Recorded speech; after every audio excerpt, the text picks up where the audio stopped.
rappelle donc que nous sommes en train dans ce chapitre, et dans d'autres d'ailleurs aussi, essayer de définir et donner le sens de ce qu'on appelle la transcendance.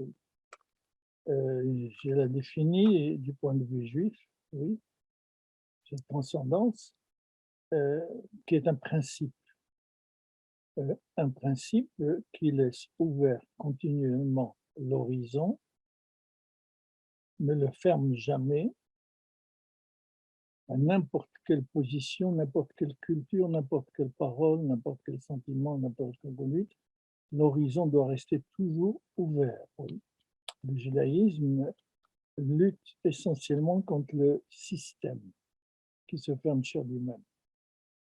Et donc, tout ce qu'on fait, oui, doit être consciemment pensé comme insuffisant et qu'il y a autre, autre, qu'on peut parler autrement, qu'on peut penser autrement, qu'on peut. Oui. C'est cette altérité, mais pas l'altérité simplement le rapport avec l'autre, n'est-ce pas? L'altérité, le fait, l'altérité, l'acte par lequel, quand je m'engage dans une conduite ou dans une pensée, j'ai conscience, très sérieuse et très profonde, qu'il y a un principe de la transcendance qui commande ma conduite. On dira que ce principe me parle, puisque j'ai conscience avec ma conduite que je ne suis pas le Messie, que le monde continuera après moi pendant des milliards d'années, si le soleil le permet. Vous voyez, c'est cela que nous sommes en train de traquer d'une certaine manière dans toutes les exposés que nous avons fait jusqu'à aujourd'hui et dans ceux qui vont venir. Oui. Vous voyez, on a vu la création, bien sûr. On a vu la transcendance aussi, on l'a étudiée en elle-même. On a analysé la controverse talmudique qui repose entièrement sur le principe de la transcendance. Oui. Jamais deux rabbins dans le Talmud ne sont d'accord. Je vous ai dit, les deux ont raison, parce que les deux ouvrent sur l'horizon de manière différente et parfaitement valable. Et nous avons étudié cela pour le corps la dernière fois. Et donc on ne peut pas continuer à réfléchir sur le corps et le rapport à la transcendance sans passer par le rite.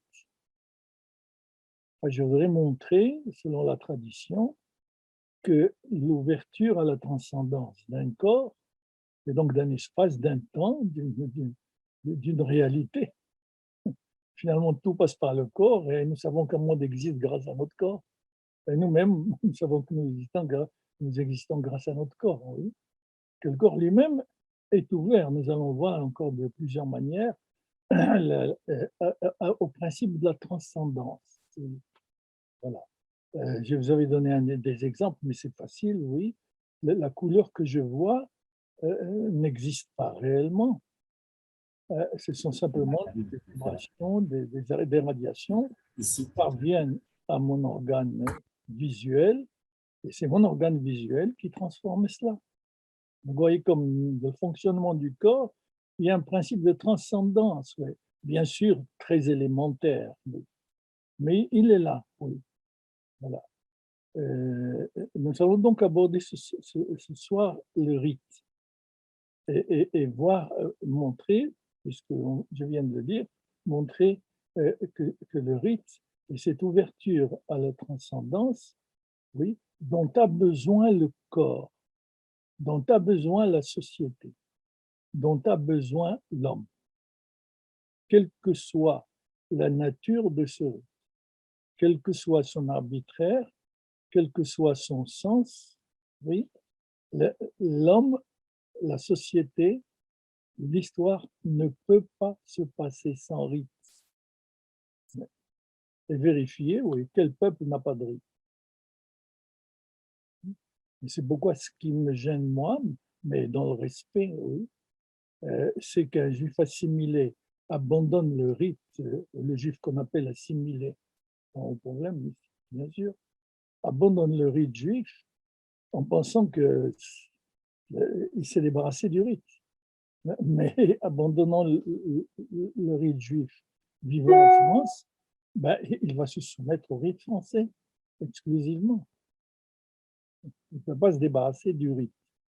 Et cela est inscrit dans le corps. Rien ne peut se réaliser dans le corps si ce n'est pas le rite.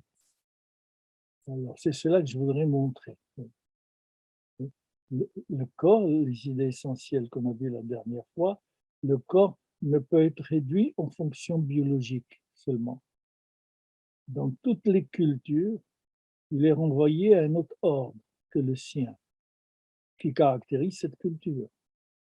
Où on mange, où on étudie, où on se marie d'une manière particulière.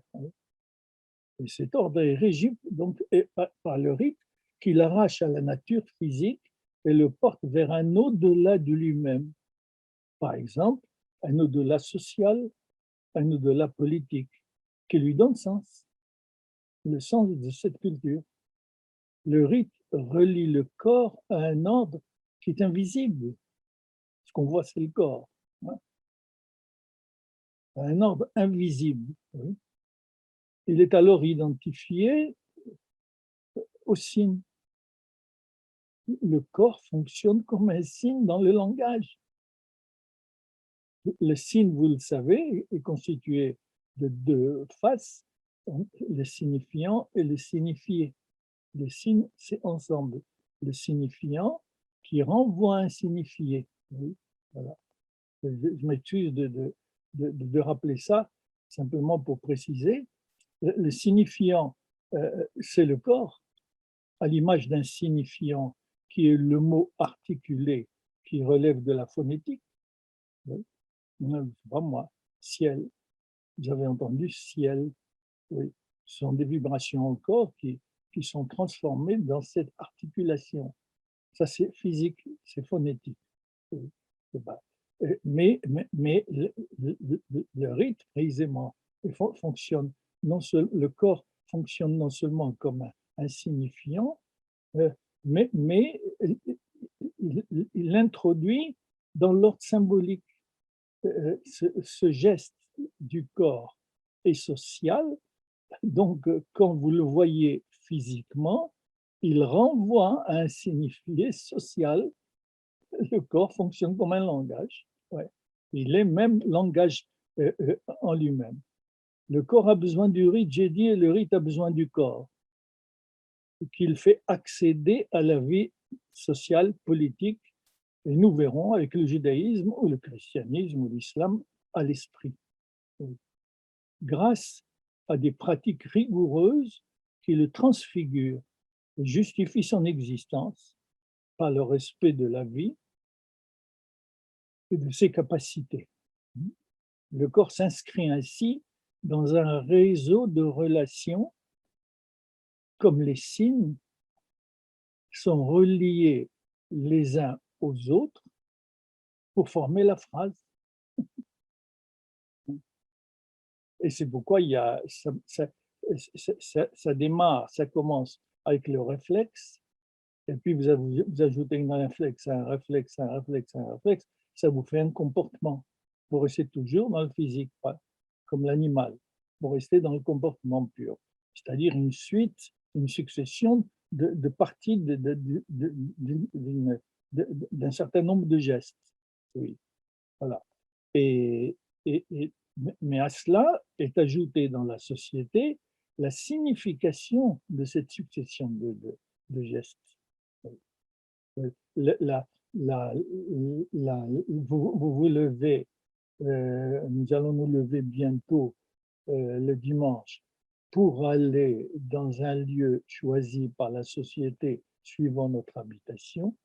Vous voyez, on entre dans une conduite qui est composée d'un certain nombre d'éléments, oui, et qui ont un rapport entre eux, exactement comme une phrase, les mots à l'intérieur d'une phrase. Et puis vous arrivez, et puis vous présentez une carte. Et puis on vous donne, vous choisissez des billets où il y a des noms différents, vous enfermez dans un réduit, vous tirez le rideau, s'il n'est pas tout tiré, et puis vous choisissez, et vous jetez le reste. Et puis vous sortez, vous allez passer aussi devant quelqu'un qui va chercher votre nom dans une liste et qui va la trouver et qui va vous demander de signer et puis aussi de jeter votre papier dans le léon. Vous voyez, voilà une succession. Oui. Quelqu'un qui voit ça de l'extérieur, il dit, bon, c'est une suite de réflexes, de réflexes, de réflexes, de réflexes. Oui, bien sûr, c'est de réflexes. Un geste attire l'autre, un geste tire l'autre. C'est vrai, c'est un réflexe. Seulement, l'ensemble de réflexes forme non seulement un comportement, ça, c'est les réflexes, mais ce comportement a une conduite, qui est la conduite sociale. On a décidé on appelle ça voter, on a décidé de voter, ça c'est le rite aussi suprême, de voter de cette manière-là. Oui. Donc, vous voyez comment le rite va arracher le corps à lui-même, et il va l'inscrire dans un réseau de relations. Il communique avant même le langage articulé. Quelqu'un qui vous sourit n'a pas besoin de vous dire qu'il est heureux de vous recevoir, vous le lisez dans le visage. Mais le visage, qu'est-ce qu'il a fait le visage? Il a fait une grimace. Non, c'est un rire qui me dit que je suis bien accueilli. Voilà. Et donc, je vais préciser ça avant de passer donc à la réflexion proprement traditionnelle juive qui va compléter cela. Donc, grâce à ces mix, ces attitudes, ces postures qui portent déjà des significations adressées aux autres, avant le langage articulé en mots, avant que ce langage ne s'y greffe. La grimace, le regard, le haussement d'épaule portent des significations qui font du corps un langage. Et s'y ajoute aussi le rite qui, lui, est parole. Il a une signification, puisqu'il passe par le corps pour l'ouvrir, comme j'ai dit tout à l'heure, à un au-delà, qui le fonde et le justifie par sa relation aussi, et par sa situation dans une culture, qui lui donne ses significations et qui invente ses rites, bien sûr, la plupart arbitraires. L'idée d'Israël, on va le voir en détail, hein, l'idée d'Israël ne se révèle que par la parole. Il est transcendant, il est imprononçable, comme nous l'avons répété. La relation à lui est essentiellement parole et parole éthique.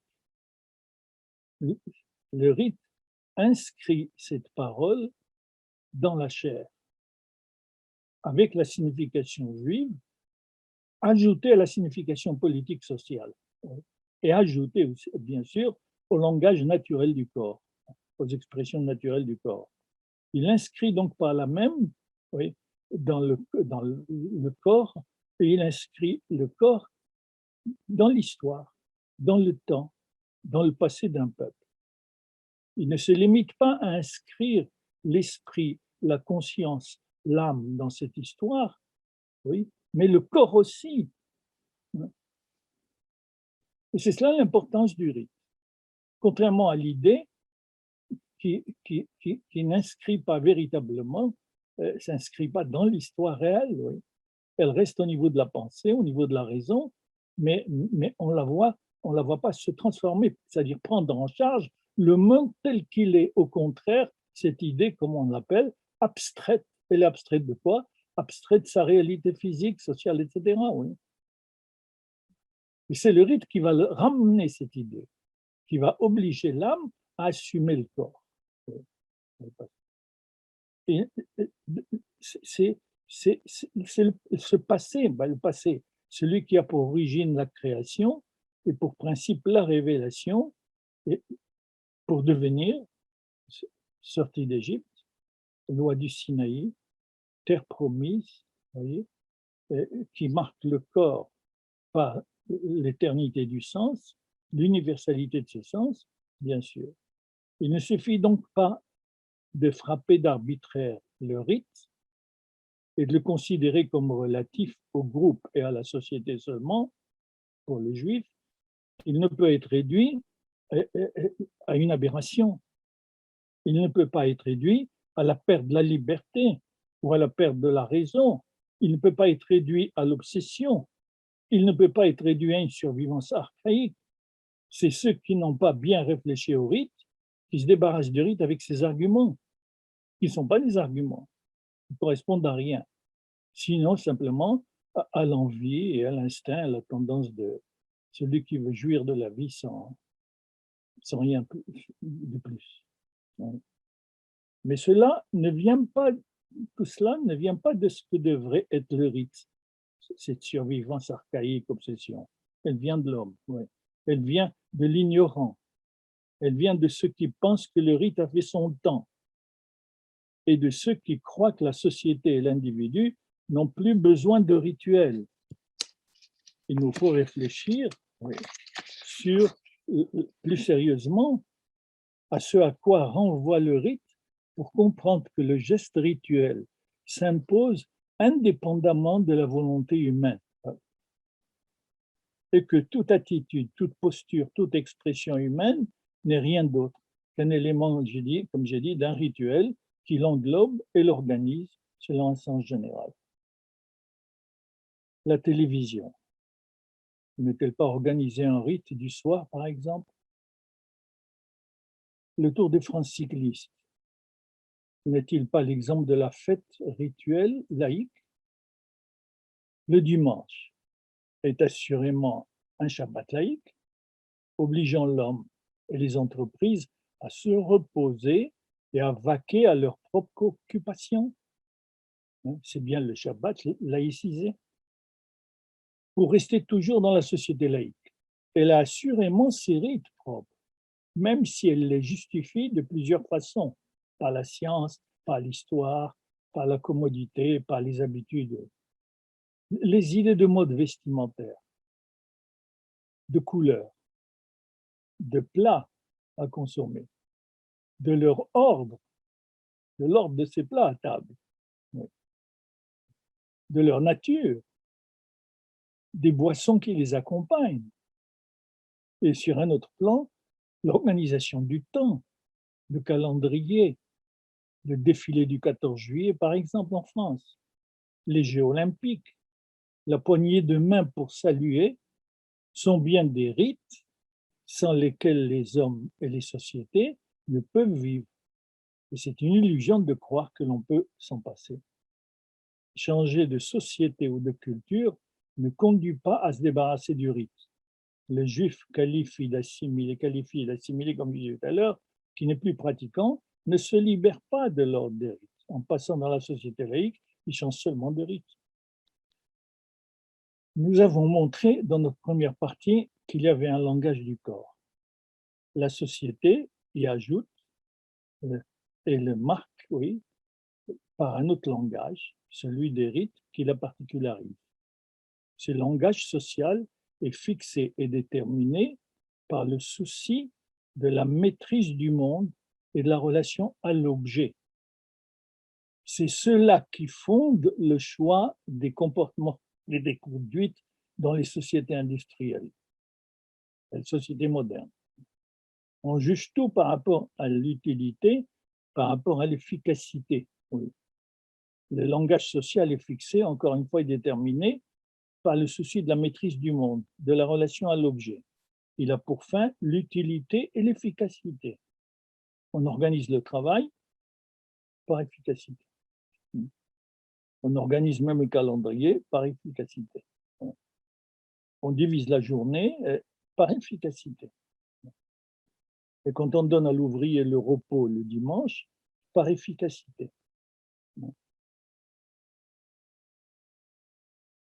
Donc, essentiellement, ça a pour fin, dans les sociétés laïques, la production.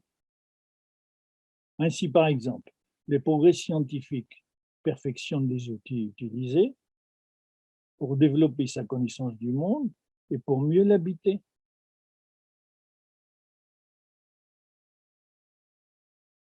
Ce progrès l'a conduit à des découvertes qui changent ses relations avec l'espace et le temps. Notons les changements extraordinaires des rites de la société moderne par la découverte de l'électricité, par la fabrication des voitures, par le téléphone, par l'avion, par tous les outils.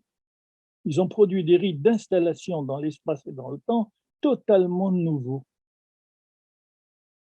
par efficacité, par utilité.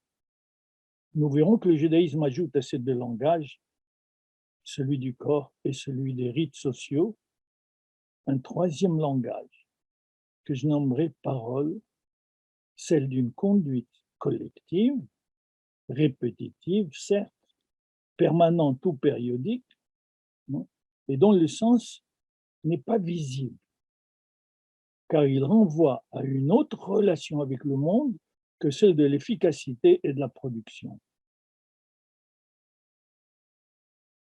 Citons deux exemples, on ne peut pas aller plus loin.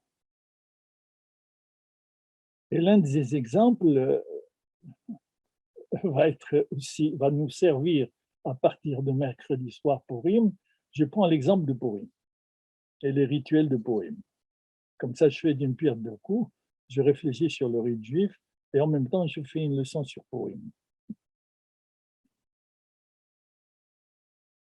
Nous apprenons dans le Talmud, Megillah 18a, qu'il faut lire la Megillah à haute voix. Il est interdit de l'étudier à voix basse, de la lire à voix basse. Il faut la lire à haute voix. Elle rappelle, bien sûr, les événements qui sont passés, et elle rappelle aussi le souvenir d'Amalek, qui, comme Haman, en Perse, a voulu exterminer les Hébreux dans le désert. Mais la tradition juive ne se limite pas à ce souvenir historique. Elle va y greffer un autre sens qui exige une réflexion profonde. Il s'agit de ce à quoi renvoie ce rappel historique d'Amalek et de Haman. On va le voir dans un texte que je demande à Patrice de nous le montrer. C'est le texte, la page numéro 1.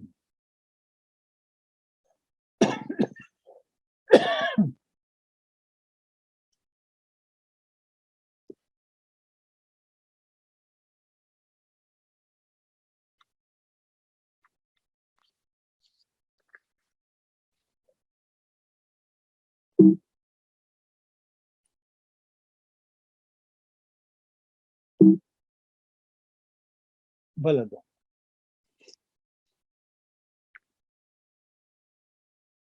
Donc, à la sortie d'Égypte, après le passage de la mer, oui,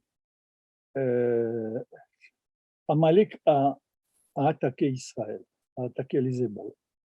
Vous avez ici les interprétations de Rashi, vocalisées même, et puis vous avez la traduction de Rashi, vous avez le texte, vous avez la traduction du texte, et toujours accompagné de la traduction araméenne d'Onkelos, qui n'est pas une traduction, comme on dirait aujourd'hui, scientifique, linguistique, précise. Non, c'est une traduction interprétative. Il ne se contente pas simplement, Onkelos, de dire ce mot-là en hébreu signifie ce mot-là en araméen, mais il développe très souvent, oui, le sens que de son temps on donnait à ce texte. Donc, c'est un apport très, très précieux. Et puis, le texte, comme c'est, Moïse a choisi Josué, oui, le voilà, Yoshua, oui, pour lutter contre Amalek. Et il est arrivé à l'affaiblir, et à Amalek, oui. Et son peuple, oui, selon à la pointe de l'épée, à la bouche de l'épée, on dit, à la pointe de l'épée. Bon, c'était comme ça que les guerres se passaient. À la suite, donc, après cette victoire, le Seigneur a dit à Moshe, écris cela Zikaron en souvenir. Sefer dans le livre.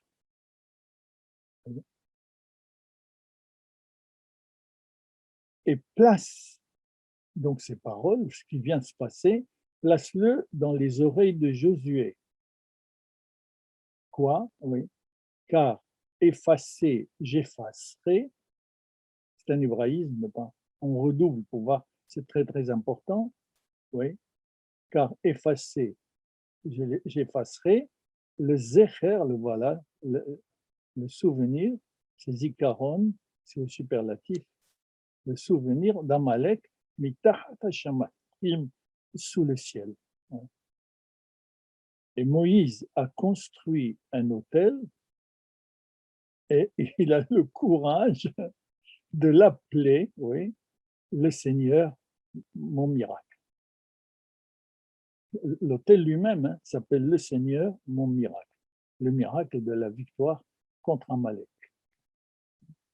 Et donc, si on nous dit de nous souvenir, bien sûr, il s'agit ici apparemment de l'histoire seulement qui est déposée dans la Megillah. Autrement dit, en ce qui concerne Amalek, la Torah va redoubler le commandement de ne pas l'oublier, avec cependant une différence entre les deux. Montrez-moi la deuxième page. Si on peut le mettre dans le même écran, c'est formidable, hein, Patrice. Je vous donne du travail. Renverser.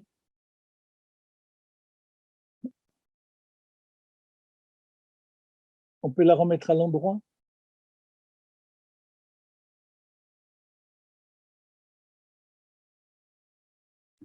Laissez-moi un petit peu de temps parce que c'est un peu compliqué. 2 secondes. Ah, oui, ça fait rien. Oui. Je dis donc, je continue donc. Vous voyez ici que le souvenir dans ce texte qu'on vient de voir, écris-le dans le livre. Le souvenir est inscrit dans le livre qui le rappelle. Et nous apprenons que telle est la première fonction de l'écriture. On écrit pour retenir ce qui est écrit, car on pourrait l'oublier. Oui. Mais on va voir dans le Deutéronome, voilà le texte, merci Patrice. Dans le Deutéronome, on va répéter la même chose. Le deuxième texte, il n'y a que ces deux textes dans la Torah.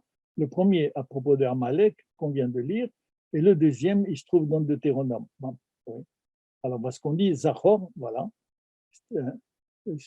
tu te souviendras, oui, souviens-toi de ce que Amalek t'a fait, ouais, en chemin quand vous êtes sorti d'Égypte. Asher karcha baderech, oui, qui t'a surpris. C'est une interprétation possible ou une traduction qui t'a surpris en chemin. Oui. Et puis, il a, comment on traduit, il a équeuté, c'est juste. Zanab, c'est la queue. Il a équeuté en toi tout ce qui était faible derrière toi. Bon. Il a attaqué ce qui était faible. Alors que tu étais fatigué, oui, et fatigué, et là, oui. Et tu ne craignais pas Dieu. Il y avait donc des reproches, oui, à la sortie, malgré la sortie d'Égypte, malgré le passage de la mer, malgré tous ces miracles et les diplômes, etc. Mais les Hébreux ne craignaient pas Dieu, c'est-à-dire ne respectaient pas la loi. Ils étaient infidèles. Et c'est à ce moment-là qu'Amalek les attaque. Je reviens juste sur ce mot karcha, qui vient d'un mot kar, qui veut dire froid. Mais vous verrez ça dans Rashi.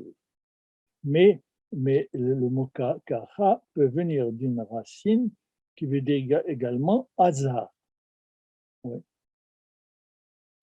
Donc froid et hasard. Oui. La traduction ou l'interprétation des kabbalistes. Oui. Ils veulent absolument savoir quel sens aurait cette phrase et notre rapport avec Amalek pour voir de quoi il s'agit, pour donner ce troisième sens, le sens juif, à cet événement historique, hein, dont il faut se souvenir, on l'a vu. Mais ici, on va voir que ce souvenir va se dédoubler. Pour le moment ici, on utilise « souviens-toi », c'est le même, c'est le Zecher, Zachar, Zecher, le souvenir. Ici, bon. Alors, ils ont trouvé qu'il y avait un sens. Car Chabaderer, qui t'a refroidi, que veut dire refroidir? C'est que tu es sorti d'Égypte, tu as assisté à tous ces miracles, mais tout de même, ils ne t'ont pas empêché de continuer à faire des fautes, à être infidèle. Mais tu as assisté à ces miracles. Et donc, tu es sorti d'Égypte et tu étais tellement enthousiasmé par ta liberté que tu as oublié, c'est cela que signifie craindre Dieu, tu as oublié qu'il n'y a pas de liberté sans loi. Ouais. Donc, tu sortais avec un enthousiasme extraordinaire qui est positif. Bien sûr, c'est normal, la découverte de la liberté, lorsqu'on on l'a acquise après plusieurs siècles d'esclavage en Égypte, mais bien sûr, c'est pas ça qui est encore une fois condamné ou condamnable. C'est le fait que la liberté était là, heureusement, mais elle a dérivé parce qu'elle n'a pas voulu se limiter. Alors, les kabbalistes retiennent l'enthousiasme. Et ils définissent exactement en quoi consiste cet enthousiasme. En revenant au tétragramme, au nom de Dieu, qu'on ne peut pas prononcer, on ne peut pas donc le lire comme il est écrit. On lui met des voyelles pour nous obliger de le lire Adonai. Vous voyez, Adonai, ça ne correspond pas à cela. Ici, il y a le Yud, et puis il y a ici le He. C'est comme ça que je devrais l'écrire. Mais comme la feuille risque de se déchirer et de se perdre, alors par respect, on nous interdit de l'écrire. Oui. Voilà. Sauf dans les livres de prière ou dans la Torah. Oui. Voilà, donc ici, là, et vous voyez que le nom est composé de deux parties pour les kabbalistes. Première partie, un yud et puis un he. Deuxième partie, un yud et un he. Donc ça semble être une répétition. Oui, c'est une répétition. Mais elle porte cette répétition deux significations différentes. Là, je ne vais pas le développer, simplement je vous donne l'idée, vous pouvez voir. Ça, le premier Yud et He est sur le plan de la connaissance, de la réflexion. Oui. Tandis que le deuxième, il est sur le plan de l'action, de la morale, de l'activité, de la conduite. Donc, ce nom nous désigne l'unité indéfectible entre la pensée et l'action. Voilà. Et c'est cela qu'a détruit Amalek en Israël, oui. Il a séparé les deux. Et l'une des significations de Amalek, vous voyez tout ce qui court dans le rite, l'une des significations d'Amalek, en voulant exterminer les Hébreux, oui, c'est brisément d'abord de les refroidir. Que veut dire refroidir? Séparer la pensée de l'action. On dirait par exemple dans notre langage, quoi, tu crois vraiment que ce que tu penses peut se réaliser? Allons. Ce que tu penses ne se réalisera jamais. Donc il divise le nom divin. Il sépare les deux visages du transcendant. Il te refroidit. Voilà l'interprétation kabbalistique. Il te refroidit. Et la suite du texte, on monte un peu la feuille, Patrice. Voilà, la suite du texte, elle est là, encore en haut. Oui. Voilà. Ça, c'est l'interprétation de Rashi. Oui, en hébreu, la traduction du texte de Rashi. Et voici la suite de ce qu'on vient de voir, le verset 19, après le verset 18, 19. Et il arrivera, hein, quand le Seigneur, ton Dieu, te donnera du repos, c'est-à-dire finalement la paix, tu seras chez toi, les rats, donc il te reposera, il te donnera du repos de tes ennemis qui veulent te faire disparaître, qui sont autour de toi, ça n'est pas fini, sur la terre, que le Seigneur, ton Dieu, te donne en héritage pour en hériter, qui donne en héritage pour prendre possession. Sur cette terre, tu seras toujours attaqué par tes ennemis. Ils ne te laisseront pas tranquille pour des tas de raisons valables ou non valables. Mais un jour, précisément, grâce au Seigneur, ton Dieu, tu vas pouvoir trouver la paix avec ses ennemis autour de toi. Et qu'est-ce qui va se passer en ce temps-là? Donc, Timhe, voilà le verset. Voilà l'autre aspect du souvenir ou de l'oubli. Timhe, tu effaceras et zecher, le souvenir de Amalek, sous le ciel, très bien. Lotishka, tu n'oublieras pas, mais c'est déjà dit. Tu effaceras le zecher d'Amalek. Donc, Lotishka, tu n'oublieras pas. Donc, il y a cette autre expression qu'il faut expliquer. Pourquoi il y a deux, c'est comme ça qu'on travaille le Midrash. Il ne supporte pas la répétition, puisqu'on lui a dit que ce texte-là est dicté par Dieu. Donc, il n'y a rien de superflu. Même si d'autre part, les historiens montrent au contraire qu'il y a des répétitions, etc., ça, les talmudistes le savent, mais toujours à interpréter cela. Ils considèrent que rien n'est gratuit quand on écrit. Il y a des lois de la grammaire, c'est sûr, la stylistique, la rhétorique, etc., oui, mais au-delà, chaque mot porte une signification aussi, qui n'apparaît pas tout de suite parce que le contexte l'oblige à la signification qu'il lui donne. Il faut donc retrouver ces autres significations que le contexte empêche de voir. Donc, le Midrash n'admet pas l'idée de répétition dans la Torah. Ce dernier verset de la paracha, Réé, donc de Deutéronome, fait la différence entre effacer le souvenir d'Amalek, effacer le souvenir d'Amalek, le voilà, souvenir, et n'oublie pas. Ne pas oublier est compris comme le devoir de se souvenir dans le sens psychologique de rappel à la conscience d'un événement passé, à l'instar de la leçon apprise par cœur à l'école. Ça, c'est tu n'oublies pas. Mais le zecher est précisé ici, le zecher est une autre forme de souvenir, d'un autre ordre que psychologique, et qui l'oblige à lire la Megillah à haute voix.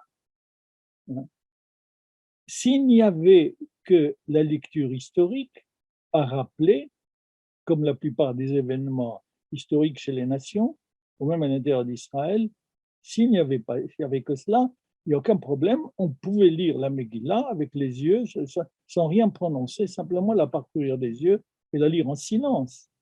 Oui, non, le rite dit qu'il faut la lire à haute voix pour bien distinguer les deux niveaux du souvenir. Un, n'efface pas. Deux, les souvenirs. Il y a lotishkach et zecher. Il ne s'agit plus de lire pour nous souvenir encore une fois du fait historique, celui de la décision prise par Aman d'exterminer les Juifs de la Perse, comme son ancêtre Amalek a voulu exterminer les Hébreux dans le désert. C'est pourquoi la tradition dit que Haman descend de la race de Amalek. Pourquoi? Parce qu'il a eu le même geste, il voulait faire disparaître les Hébreux du monde.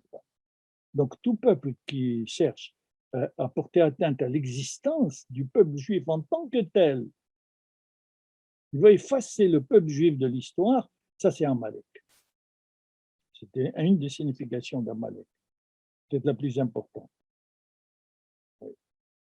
Il ne s'agit plus de ne pas oublier, mais de se souvenir d'une réalité qui dépasse le temps et l'histoire, d'une signification qui parcourt toutes les générations et de tous les espaces à cause de la présence des Juifs dans le monde, et même au-delà, dans l'universalité humaine.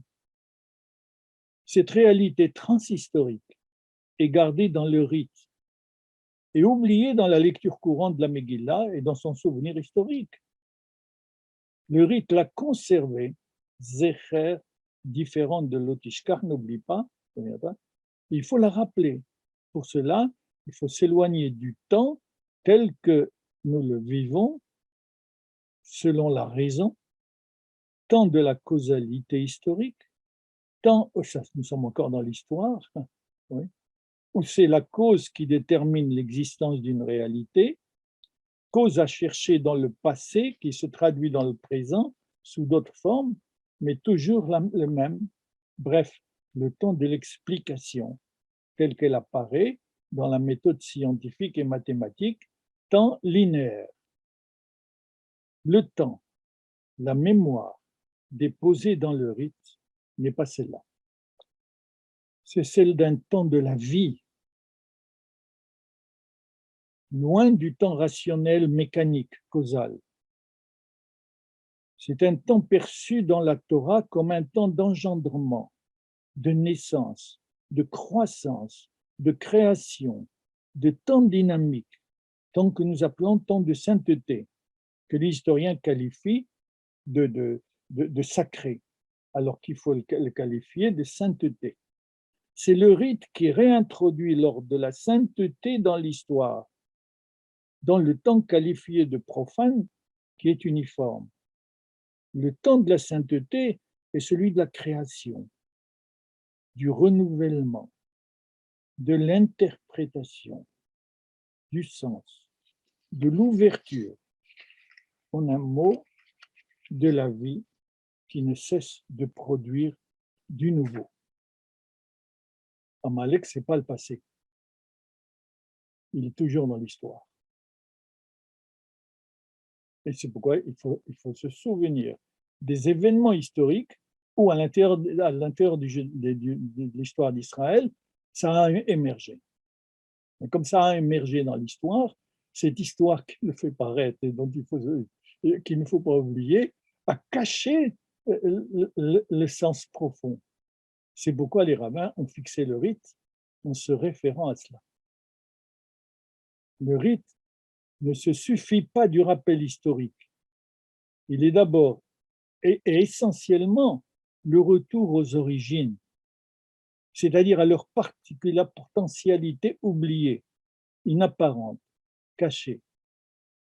Je me souviens de ce qu'a fait Abraham, mais ce dont je me souviens à travers ce souvenir, ce que je n'oublie pas d'Abraham, je vois les possibilités qu'avait l'histoire d'Abraham et du récit que la Torah donne sur l'histoire d'Abraham, et qu'Abraham n'a pas pu réaliser à cause de la situation où il était.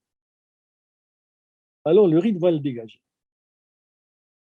Et ça signifie donc que quand le rite le dégage et que j'ai étudié, j'ai réfléchi, j'ai compris et je veux l'assumer et je veux le transmettre, il faut que je le transmette de telle manière que l'autre le reçoive en suscitant en lui la création, la créativité, pas répéter.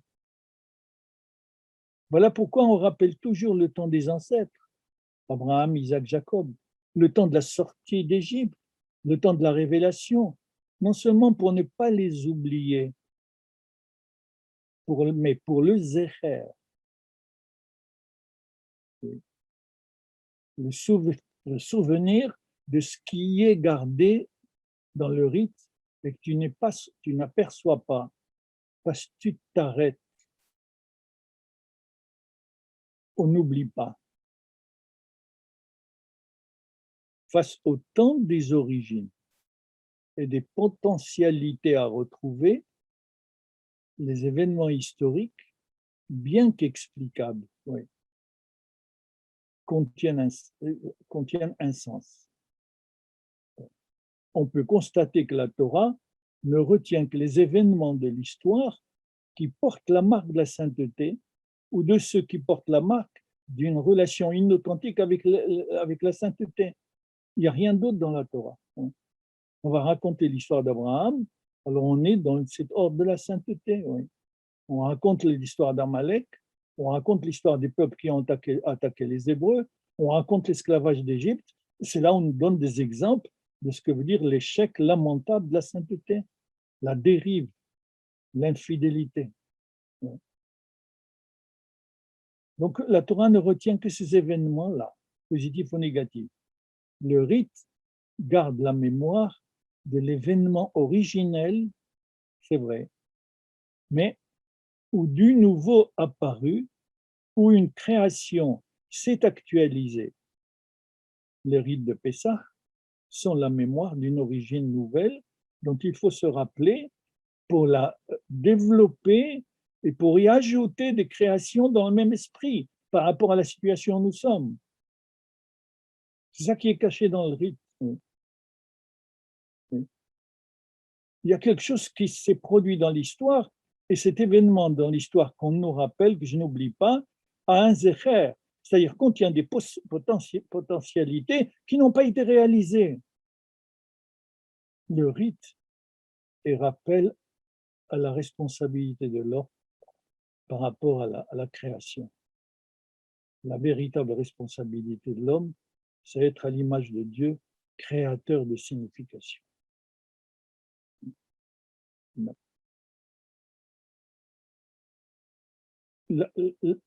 J'ai dit les rites de Pessah, donc il ne faut pas l'oublier, mais il faut se rappeler, Zecher, oui, s'en rappeler, parce que cet événement a ajouté au monde un visage de la sainteté qu'il faut analyser, qui n'existait pas avant, parce qu'il est la plus importante leçon de ce qui est concrètement raconté. J'aime à rappeler que le mot Zecher vient du mot, c'est le même mot que Zachar, Zachar qui veut dire masculin. Et le Midrash, les kabbalistes aussi, mais on trouve ça déjà dans le Midrash, pourquoi le mot souvenir est celui qui désigne la masculinité. Zecher, Zachar, on change simplement les voyelles, mais c'est les mêmes lettres. Parce que l'acte du Zachar, disent les kabbalistes, c'est de féconder, de donner les germes à son épouse pour que l'épouse, elle, puisse développer en elle ce qu'il a reçu et lui donner, le faire émerger dans le monde 9 mois après. Mais on me demande de faire la même chose avec le souvenir. Non seulement, il ne s'agit pas pour nous de ne pas oublier, je le répète, mais il s'agit du zecher. Je reprends un événement passé et je comprends qu'il y a quelque chose d'important qui s'est passé à travers cet événement, qui s'est concrétisé dans l'espace et dans le temps, mais qui n'a pas épuisé toutes les possibilités. Ben, je vais relancer par le rite précisément, il faut l'étude pour cela, bien sûr, ces potentialités. Ouais. Le rite, donc, garde la mémoire originelle, n'est-ce pas, de l'événement originel, ou du nouveau, encore une fois, apparu. Oui. À Pessah, oui. À Pessah, à la question quel est le sens de ces rites, comme les enfants de la Haggadah la posent, oui. Les réponses, ils sont données, mais elles ne se limitent pas, mais comme c'est des enfants, il faut y passer, elles ne se limitent pas à l'histoire, à la psychologie, à la société, à la politique, ou même à la simple morale, qui ne sont que des actualisations d'un sens secret gardé dans le rite. C'est bien pourquoi Pessah fait partie des 2 autres fêtes de pèlerinage, Shavuot et Sukkot. qui sont appelés Moadim. Moadim, le sens est rendez-vous avec le principe de la transcendance, avec Dieu. Rendez-vous au contenu différent dans chaque fête. Le rendez-vous de Pessah n'est pas celui de Shavuot, n'est pas celui de Sukkot. Oui. C'est toujours devant la transcendance, mais qu'on l'aborde à travers, dans le temps et l'espace, de manière différente, c'est-à-dire dépendante de la situation, dépendante du lieu et du temps à partir desquels l'homme, le lecteur du texte, et celui qui pratique ces rituels, interroge cette histoire. C'est dans ce sens donc qu'on répète, sans le comprendre, que c'est Dieu qui a libéré les Hébreux d'Égypte. C'est Dieu qui leur a révélé la Torah. Vous voyez, il le rappelle toujours à la transcendance. C'est Dieu qui les a protégés par sa nuée dans le désert. C'est toujours la même relation avec le même Dieu, avec le même Dieu, mais le rendez-vous avec lui, mais au sujet d'une autre actualisation. La question se transforme alors en de quoi parle finalement la sortie d'Égypte, au-delà de ce qui est raconté et qui n'est qu'une actualisation, vous voyez, là, d'un sens secret. Que s'est-il passé exactement à Pourim à travers l'histoire de Mardoché, d'Esther, de Haman et d'Assuérus? De quoi il s'agit? Oui, bien sûr, Haman a voulu exterminer les Hébreux, mais heureusement il y avait Esther, il y avait Mordechai également, qui a pu réagir et pour sauver les Hébreux de Perse, de la disparition. Oui, c'est vrai, c'est formidable, mais la belle affaire, et alors pourquoi il faut que je rappelle cela? Pourquoi il faut que je rappelle là? Eh bien, le souvenir, parce que c'est trompeur, mais pourquoi quand on est exigeant? Pourquoi il faut que je rappelle le 14 juillet?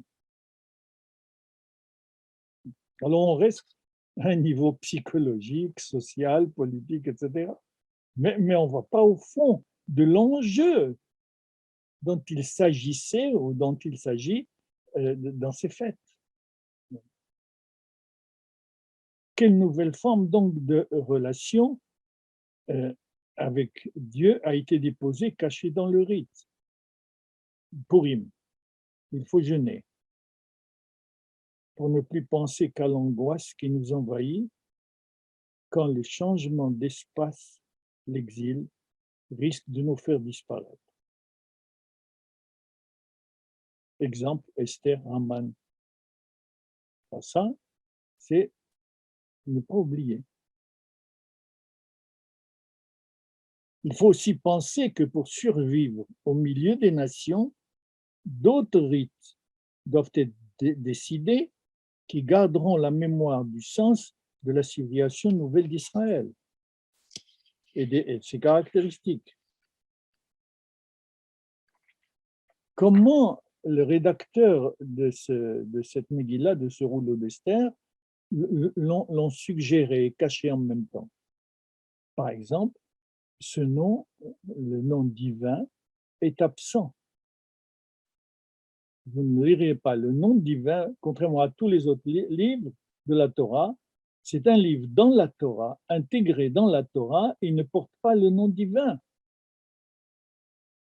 On la raconte comme n'importe quelle tragédie, comme une histoire. Ben. Celle qui est à l'origine du salut des Juifs perses s'appelait Hadassa, c'est son nom. Mais son nom fut changé en Esther, dont le radical signifie caché.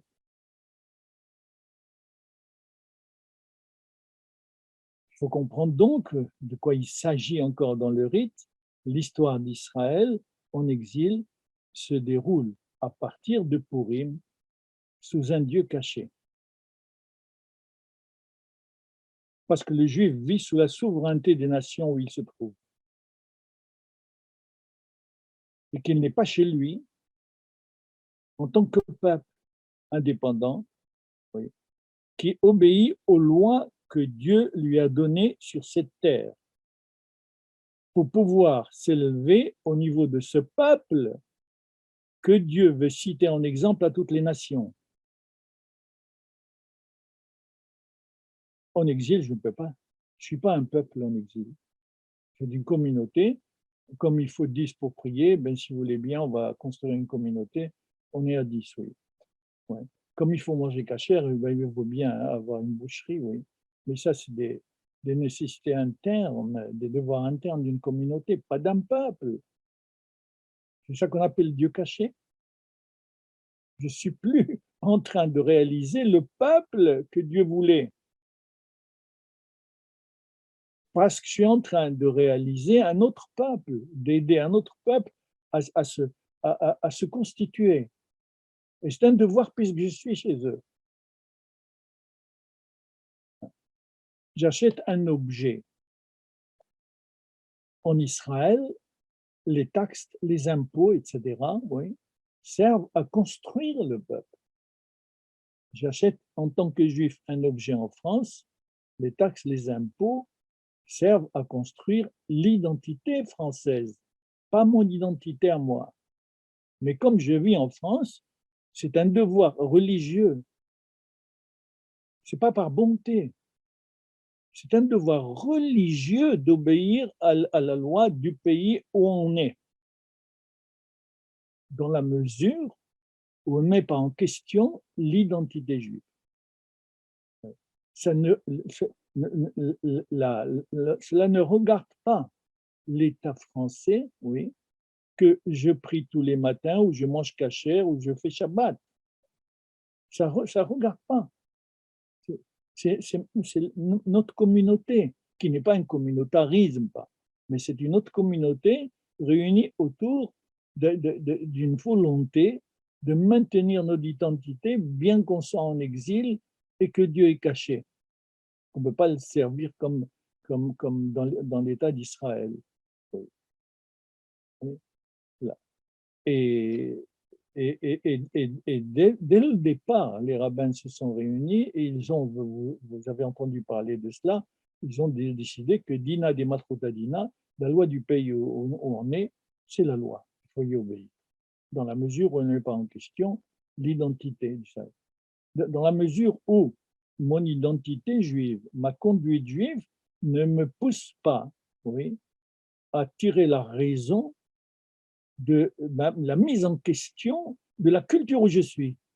Non, la loi de la culture où tu obéis. Et c'est dans ce sens-là que je mange cachère, ça ne regarde pas la société laïque, puisque j'obéis à mes devoirs français.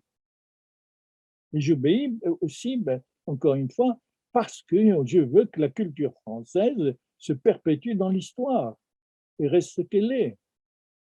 Il faut répéter cela. Vous voyez tout ce à quoi renvoie Purim.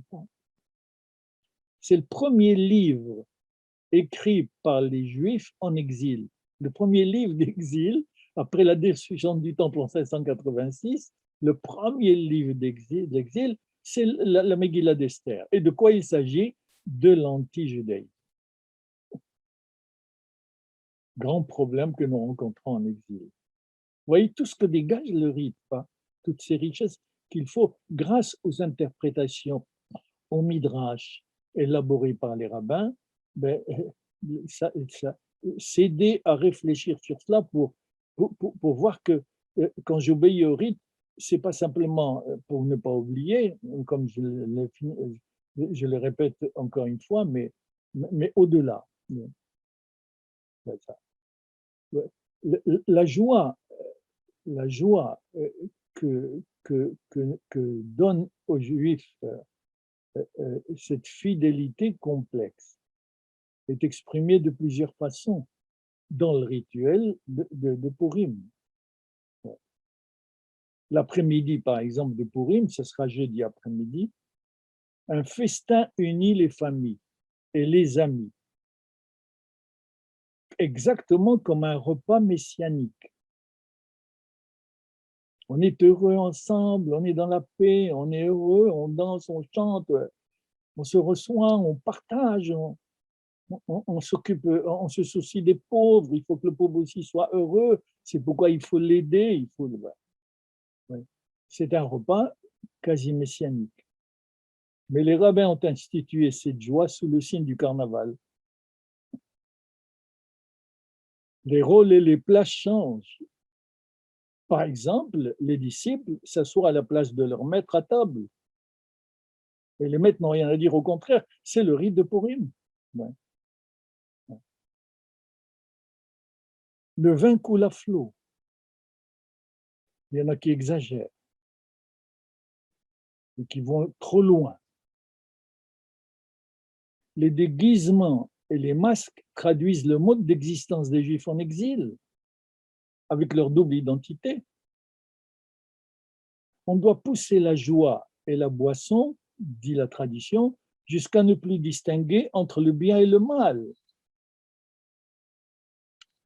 Tel est marqué dans ces rites le mode d'existence souterraine en exil du Juif, sous le mode de la dérision, comme si déjà les temps messianiques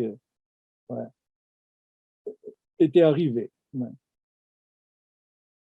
Et le monde futur. Les contraires se rejoignent. Tout est saint. Ou rien n'est saint puisque tout est saint. Mais il ne faut pas oublier que la sortie d'Égypte a été suivie par le chant de Moïse, récité tous les jours dans la prière du matin, mais que ce n'était pas encore les temps messianiques. Que la Torah a été donnée au Sinaï, mais l'histoire n'était pas encore accomplie. Et pourtant, les Hébreux étaient très heureux de recevoir la Torah et de sortir d'Égypte. C'est quasi messianique. Pas. Oui, pas. Pas encore. Pas encore. Pas encore. Pas encore. C'est pourquoi ça met en colère les nations. Quand devant n'importe quelle idéologie, on ne dit pas encore.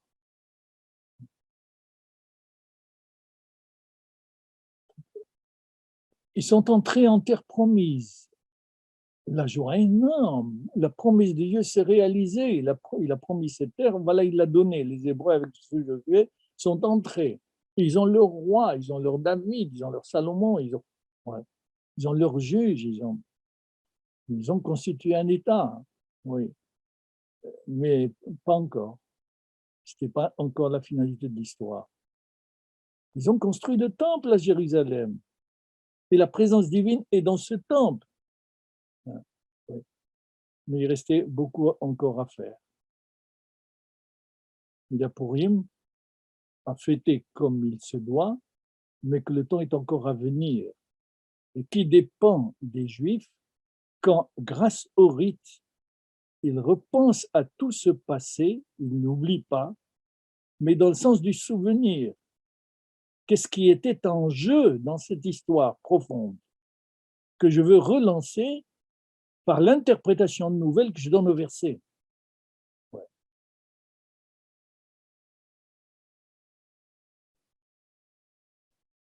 Tout est ouvert, tout doit rester ouvert. Le temps est encore à venir. Tout reste ouvert face à des horizons toujours autres, face au principe de transcendance, jamais rejoint. Nous ne cesserons jamais de devenir hommes et nous efforcerons toujours d'assumer notre statut d'Israël. Il faut en rire pour ne pas tomber dans le tragique, en exil. Nous jouons le judaïsme en exil. Avec cette conscience-là, on devient un juif sérieux en exil. Ils sont tombés dans le tragique. C'est-à-dire, finalement, on peut dire sur le plan politico-social, dans l'extrémisme, dans le fanatisme, dans le totalitarisme, qui est en train de renaître et de s'exercer contre un pauvre peuple.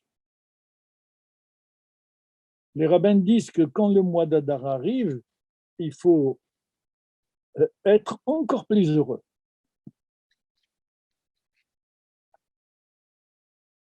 Parce que nous jouons les temps messianiques, mais dans le sens du carnaval, nous jouons. C'est comme ça que nous dégageons du tragique que pourraient produire les événements que les Juifs supportent en exil, et même en Israël, en tant qu'État, oui. Nous rions, et le rire est toujours la réaction au tragique. Il paraît que le rire spécifie l'homme. Le rire des comédies, le rire des mots d'esprit, etc. Oui. Mais pourquoi on rit? Pourquoi on rit? C'est ça qu'on rappelle Pourim, mais pas de. Pourquoi on rit? Parce qu'on rit pour nous libérer du tragique. Parce que le tragique est là. Comment réagir ou prendre distance par rapport à lui en riant. Je vous donne un exemple que je donne parfois, ou même souvent, oui. Quelqu'un vous raconte une histoire. Ouais. Vous savez que c'est une histoire qui va vous faire rire. Mais pendant qu'il la raconte, vous ne riez pas. Et vous la suivez d'une manière tragique. Ça, donc ça. Il y a une cohérence. On ne peut pas dire autre chose. Ça, donc ça. Ça, donc ça. Vous voyez comme c'est tragique? Il n'y a pas. Et quand on arrive à la conclusion, vous attendez à ce qu'il donne une conclusion en cohérence avec tout ce qu'il vient de raconter, c'est-à-dire le tragique. Mais lui, il montre que cette conclusion a un autre sens par rapport à tout ce qu'il vient de dire. Ben, vous riez parce que vous avez été libéré du tragique. Montrer qu'on peut avoir une réaction à ce qui est systématique. Et le rire est la lutte contre le systématique. C'est cela déposé aussi dans le rite de Pourim. Il faut s'amuser, il faut danser, mais savoir que c'est une réaction au tragique d'abord de la situation du peuple juif en exil, oui, et j'ai dit aussi depuis 48, bien sûr, mais que c'est tragique, mais l'espérance va l'emporter sur ce tragique. Il y a, comme on dit, mais d'une manière très simple, trop simple, un optimisme du judaïsme. Mais c'est trop simple, oui. Pas. Voilà toute la mémoire gardée dans le rite, comme exemple de Pourim que j'ai choisi, et dont il faut se souvenir au-delà de ce que nous ne devons pas oublier. Nous n'oublions pas que ce qui est arrivé historiquement aux Juifs perses est réel. Nous ne pouvons pas oublier ce qui est arrivé aux Juifs en 33 et 45. Et ce n'est pas par ressentiment, parce que nous ne devons pas oublier ce qui s'est passé. C'est un devoir. Mais il faut encore se souvenir de ce qui est caché dans le rite, dans cet événement, dans la mémoire d'une réalité profonde qui s'est traduite dans ces événements historiques et que nous attendons que nos rabbins nous y ouvrent pour éviter que le rite ne devienne automatique, obsession, pétrifié, qui éloigne beaucoup de Juifs malheureusement. Ils doivent nous apprendre à être entièrement présents de le rite et nous donner le courage de reprendre ce qui s'est passé en créant des significations qui n'apparaissent pas dans ces événements. C'est donc grâce aux zecher cachés dans le rite que se produisent les mutations historiques. Il faut toujours relancer dans la créativité. Par le zecher, un tournant décisif se produit dans l'histoire articulée, un tournant décisif. Ouais. Ce qu'on appelle la création. Zecher est employé aussi à propos de Dieu. Dieu se souvient. Oui. Zecher, oui. pour signifier que la personne à laquelle il parle est à l'initiative d'une conduite radicalement différente de celle des générations passées. Dans l'optique déposée dès le premier verset de la Torah. Création, révélation. La Torah dit que Dieu se souvient de Noé, parce que sa conduite est nouvelle par rapport à ses contemporains, qui répètent les conduites générations précédentes. Genèse 8.1 et 9.15. Noé est sauvé du déluge. Il se trouve dans un monde nouveau. Les engendrements humains sont de nouveau possibles et leur histoire et leur mémoire sont gardées dans ce qu'on appelle les 7 lois noachiques que Dieu donne à Noé, qui apparaissent comme un rituel hors duquel il n'y a pas d'histoire et de devenir, et qui ne sont que des lois morales, universelles. Nous descendons tous de Noé.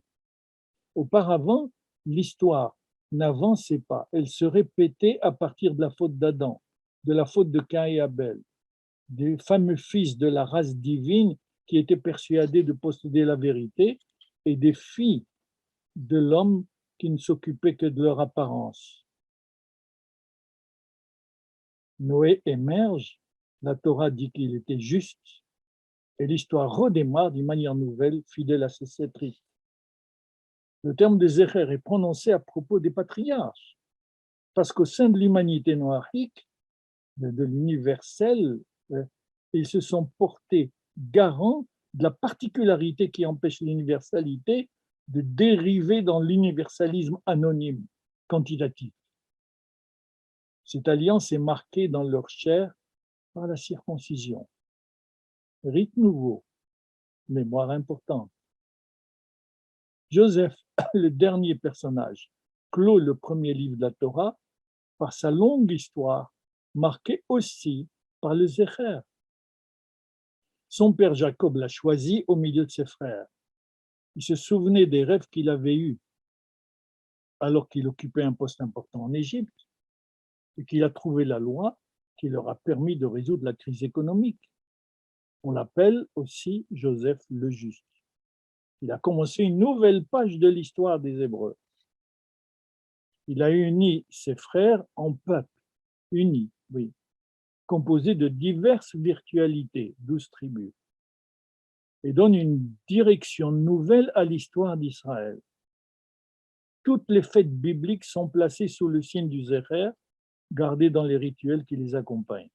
Zecher de la création, Zecher de la sortie d'Égypte, Zecher du don de la Torah, Zecher du séjour dans le désert. En réfléchissant sur le rite en tant que Zecher, nous le fécondons, en quelque sorte. Comme j'ai dit tout à l'heure, Zachar, Zecher. Et nous assumons aussi les potentialités qu'il contient et qui n'ont pas trouvé d'événements historiques pour s'actualiser. Et notre situation dans l'espace et le temps peut devenir cette occasion. On serait alors juste. C'est ce qu'on appelle, ce que la Torah appelle Noé le juste, Joseph le juste. Le rite rappelle ce qui s'est passé dans le sens du souvenir, comme nous l'avons dit, mais aussi parce qu'il ne faut pas oublier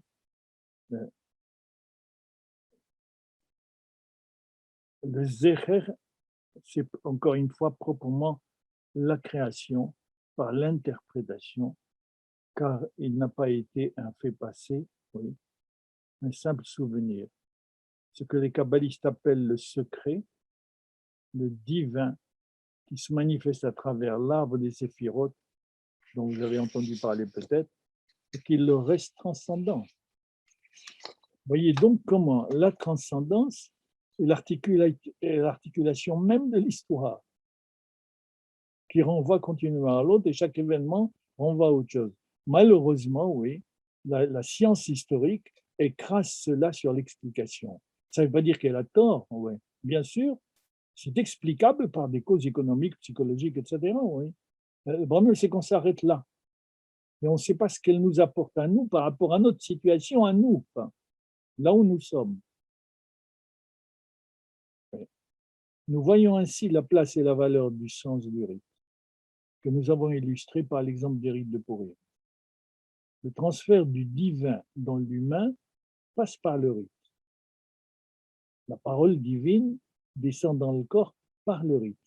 Le corps devient alors un lieu d'exercice de l'homme vers le divin. Nous aurions pu analyser le rite de la circoncision.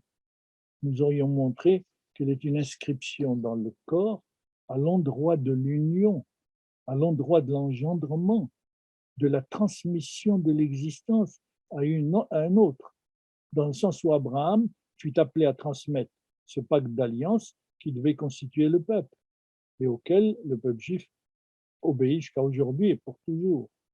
La circoncision est certes un signe de reconnaissance, mais aussi une promesse accompagnée de bénédictions, toujours liées à la fécondité des êtres humains et à la fertilité du sol. La bénédiction veut dire la fécondité et la fertilité. Il ne faut pas oublier que la circoncision ne consiste pas seulement à enlever le prépuce, mais d'abord essentiellement à replier la peau pour découvrir totalement le gland en retournant le lambeau restant. Selon le Zohar, le prépuce est une enveloppe, un cache, dont il faut se débarrasser pour découvrir totalement l'organe du désir qui se façonne à la manière du langage. Nous disons aujourd'hui qu'il est structuré comme un langage. Le même radical signifie en même temps la mila, la circoncision, et mila, le mot. Et moul, qui se traduit par face à, vis-à-vis. C'est le moul, vis-à-vis, mila, circoncision, mila, mot. Ces trois termes désignent l'homme comme un être marqué par le manque face auquel l'autre prend la place qu'on lui a laissée.